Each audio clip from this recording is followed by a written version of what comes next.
यहाँ पे था मेरे पास में, मान लो एक डेटा सेट कोई भी वैल्यूज ले लेता हूँ मैं।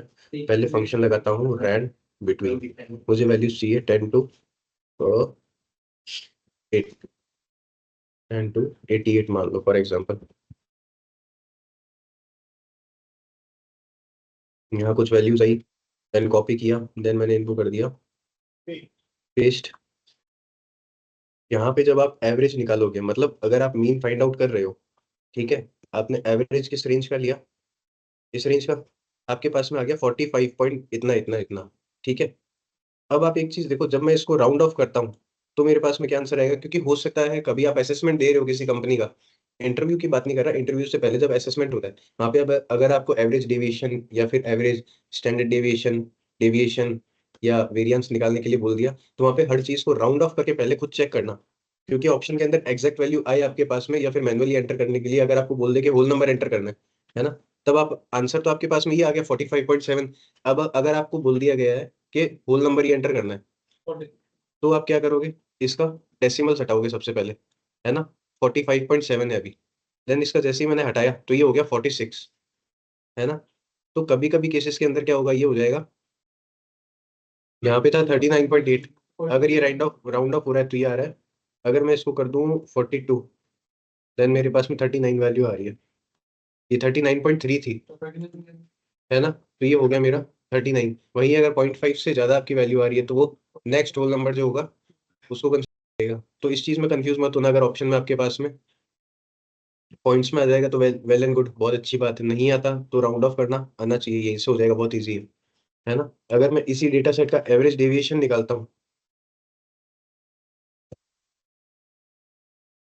Average deviation of this whole data set, मेरे पास में क्या आया 7.83। अब अगर मैं इसको डेसिमल्स को रिमूव करता हूँ, 8 आ गया मेरे पास में। अगर कोई वैल्यू चेंज करता हूँ, मान लो मैंने इसको कर दिया 43, देन यहाँ पे इसका देखोगे आंसर आप, तो 4.8 था, ये हो गया राउंड ऑफ होके 5। कुछ ऐसा एग्जांपल लेते हैं जिसमें 0.2 कुछ आ रहा हो, तो वो देखते हैं क्या होगा, कितना लो 37। तो आप क्या कर लोगे, इसके डेसिमल्स को रिमूव कर लोगे, कर दिया ओके तो ये सर। 37 दे रहा है मुझे, एक्चुअल में है कितना, ये देखो 29 था तो सबसे पहले 29 राउंड ऑफ हुआ, ये कितना हो गया 3 बन गया, देन यस ये सर।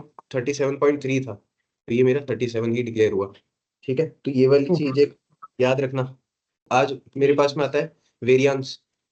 वेरिएंस क्या है मेरा, variance measures the average squared deviation of each data point from the mean. It quantifies the spread of the data points. Spreadness ये भी बताएगा, spreadness आपका एवरेज डेविएशन भी बताएगा, लेकिन वो एक मीन वैल्यू से कितना डेविएट हो रहा है उसको काउंट करोगे, लेकिन यहाँ पे क्या चीज होगी, स्क्वायर हो जाएगा चीजों का। अब यहाँ पे देखना कैसे हो रहा है, आपको एक सैंपल वेरिएंस दिया है, ठीक है, आपको सबसे पहले कुछ नहीं करना, आपका डेटा सेट वही है जो यहाँ पे था, ये वाला ही डेटा सेट है आपका, एवरेज के लिए भी मैंने ये डेटा सेट लिया था, एवरेज डेविएशन भी इसी डेटा सेट से काउंट करेंगे अपन, और वेरिएंस भी सेम डेटा सेट लोगे, अलग अलग चीजें इंप्लीमेंट करके देखोगे तो कॉन्सेप्ट आपका और क्लियर हो जाएगा। देन यहाँ पे वही डेटा सेट था मेरे पास में 88, कितना था वो, 88, 85, 90, 78, 92 एंड 88। यहाँ पे क्या किया, सबसे पहले मैंने मीन निकाल लिया, मीन तो मैं कल भी निकाल चुका था 86.6 से, मुझे पता है। देन यहाँ पे calculate each deviation from the mean, यहाँ पे इसने क्या किया, डेविएशन फॉर 85 कितना है, 85 माइनस 86.6, मतलब हर डेटा पॉइंट को उसने माइनस कर दिया, मीन को, जो आपका मीन वैल्यू थी उसको माइनस कर दिया, है ना, और यहाँ पे कर दिया स्क्वायर, ये स्क्वायर है, ठीक है, इसका होल स्क्वायर। लेकिन आप एवरेज डिविएशन में क्या कर रहे थे, वहां पे आप मॉड लगा रहे थे क्योंकि वैल्यू नेगेटिव नहीं हो, यहाँ पे वेरिएंस के अंदर ये कॉन्सेप्ट याद रखना, आपको स्क्वायर करना है चीजों का। देन स्क्वायर कर दिया आपने, आपके पास में वैल्यू कितनी आई 2.56, वहीं जब आपने मॉड लगाया था तब आपके पास में वैल्यू कितनी थी 1.56। सिमिलरली आप डेविएशन फॉर 90 भी कैलकुलेट करोगे, 11.56 फॉर 78 भी आप ये चीज करोगे, देन 92 के लिए भी ये चीज करोगे, और 88 के लिए भी डेविएशन ऐसे ही कैलकुलेट करोगे। हर डेटा पॉइंट के लिए आप उसकी मीन जो आ रही है डेटा की, होल डेटा की, उसको सब्ट्रैक्ट करके होल स्क्वायर कर दोगे। देन आपने किया क्या, ये जो आपके डेविएशन आए हैं सारे, इन सबका सम ऑफ स्क्वायर डेविएशंस, ये सारे स्क्वायर डेविएशंस है आपके, क्योंकि यहाँ पे सबका मैंने स्क्वायर किया each of the data point, सबका सम कर देना 2.56, 11.56, 73.96, 29.16 एंड 1.96। देन आपको करना क्या है, सम निकाल लिया आपने 119.2। इसका एक फॉर्मूला है, फॉर्मूला याद रखोगे तो अच्छी बात है, नहीं रखोगे कोई दिक्कत नहीं है, अपन को फंक्शन याद रखना। कैलकुलेट सैंपल वेरिएंस, इसके लिए मैं क्या करूंगा, वेरिएंस कैलकुलेट करने के लिए sum of square deviations. Square deviations मेरे ये सारे पॉइंट्स थे, इन सब का मैंने सम किया था तो ये आया था। तो सम ऑफ स्क्वायर डेविएशंस मेरा 119.2 है, डिवाइडेड बाय n-1। तो यहाँ पे n क्या है मेरा 5 है, क्योंकि नंबर ऑफ मेरे पास ऑब्जर्वेशंस कितने हैं 5, तो 119/2 करोगे तो आपके पास में रिजल्ट ये आएगा। ये आपका क्या है, सैंपल वेरिएंस। ये रहा, ये देखो आप सैंपल वेरिएंस में n-1 कर रहे हो, वहीं अगर मैं पॉपुलेशन के लिए वेरिएंस को कैलकुलेट कर रहा हूँ तो सारी चीजें सेम होगी, बस अपॉन में n आएगा। दोनों को कैलकुलेट करके इसमें देख लेते हैं ना अपन, ठीक है। मैंने मैच तो इसकी समझ ली, मुझे क्या निकालना है, वेरिएंस किसके लिए, सैंपल के लिए। वे यहाँ पे मुझे क्या निकालना है, सैंपल के लिए वेरिएंस, VAR। इसका फंक्शन याद रखना, सैंपल के लिए जब आपको बोल दिया जाए तो आप क्या करोगे, VAR.S, मतलब variation for variance for sample, ये मैंने लिखा, ठीक है। देन आपको यहाँ पे यही वाली रेंज सेलेक्ट करनी है, पूरी कर ली, देन एंटर प्रेस करोगे, आपके पास आंसर वही आएगा जो आप मैथ्स के थ्रू कर रहे थे, 29.8। यहाँ पे मैं सेम चीज सेम डेटा ले लेता हूँ, ठीक है, ये वाला पूरा, और यहाँ पे पॉपुलेशन के लिए मैं कैलकुलेट करता हूँ वेरिएंस फॉर पॉपुलेशन, और मैं इस होल डेटा सेट को कंसीडर करता हूँ। देन एंटर प्रेस किया तो मेरे पास क्या आया, 23.84।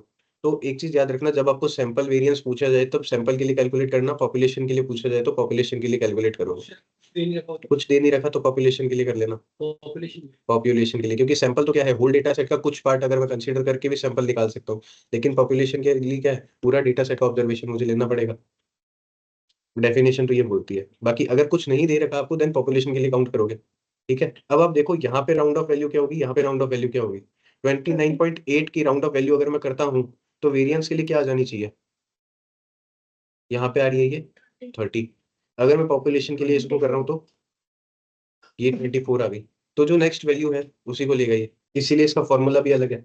n-1 हो जाएगा आपके सैंपल के लिए, और पॉपुलेशन के लिए आपका n हो जाएगा। वहीं अगर मैं यहाँ पे वैल्यूज चेंज करता हूँ, इसको 74 कर देता हूँ और इसको फिर डेसिमल्स में ले लेता हूँ, 50.2 था, तो अब देखना ये 50.2 है तो 51 नहीं होगा, ये रहेगा आपका 50 रहेगा। वहीं अगर 0.5 से ज्यादा वैल्यू एक्सीड होती है तो ये इसको 51 लेगा, नहीं तो 50 ही लेगा। सेम केस आपका किसमें 40.1 था, है ना। देन इसने क्या किया, सबसे पहले जो आपकी 16 वैल्यू थी उसको क्या कर दिया, 2 में कन्वर्ट कर दिया, 0.2 में, देन 40.2 को ये 40 ही ले रहा है, इसीलिए पॉपुलेशन लिया है और मैंने सैंपल लिया है अलग अलग।